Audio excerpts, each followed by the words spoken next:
Hello. This part of the course, this little video explains how to play a pitch pipe. First of all, what is a pitch pipe? It's an instrument that's used by singers mostly who are singing in an a cappella group. An a cappella means a group that's a vocal group unaccompanied by instruments. So in order to get their starting pitches, they go to the pitch pipe. And then they can all sing in the same key. So a chromatic pitch pipe has all of the notes within one octave represented. So there are 12 notes represented on this pitch pipe. C, this is the low C and this is the high C. Low C, high C, C, C sharp, D, D sharp. All of the notes up to the repeating C at the top of the octave. And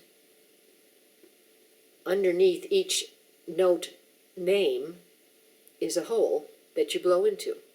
It makes it very easy. You can't possibly play a wrong note. You look at the note C and you go blow that hole.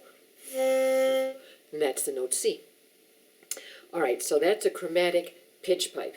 Now, when I play the pitch pipe, you'll notice that I have all of my fingertips here on the top of the pitch pipe, and my thumbs are touching on the bottom. This is because many of the energy meridians of your body end in your fingertips. Also, many of the energy meridians of your body end in your lips, which is why I love to use the pitch pipe.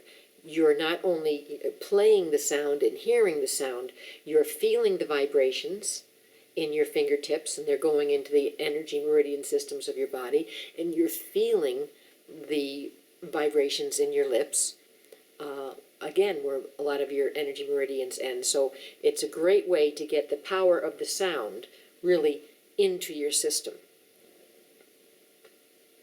The chromatic pitch pipe. Now, the way to get a nice, long, sustained sound, you have to take a deep breath. And most of us don't use our lungs to the capacity that we're able. Most of us, as we're speaking, we're taking shallow breaths that are just kind of filling up the upper part of our lungs here. In order for the pitch pipe to really work, we have to be able to sustain a sound for at least 10 seconds, between 10 and 15 seconds, for it to be useful to the body. So taking a deep breath is very important to this part of the course. How do you take a deep breath? What's the best mechanism to use? A system the body already has in place. It's called a yawn. Yeah. So all you have to do is simulate, as you're taking this deep breath, you want to simulate a yawn. So what happens when you're yawning? If you feel what's going on in the back of your mouth, your tongue is low in the back of your mouth, and the back of your throat is wide open, so that you can gulp in air without any resistance. All right? So let's practice taking a deep breath.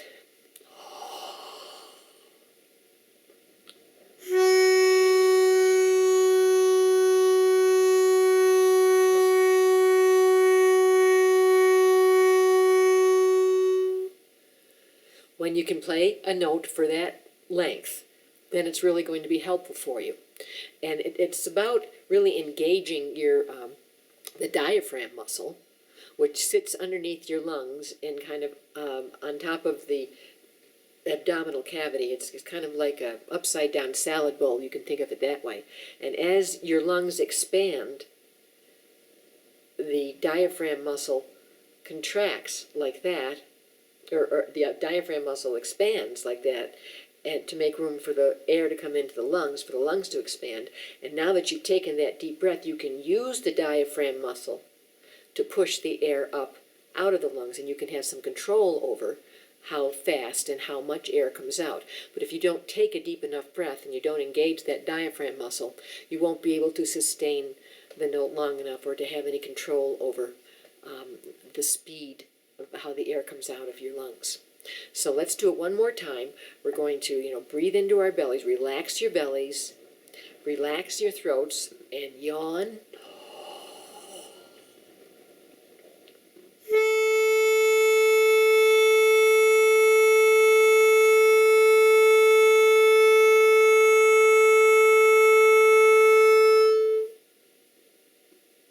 That's how you play a note on the pitch pipe.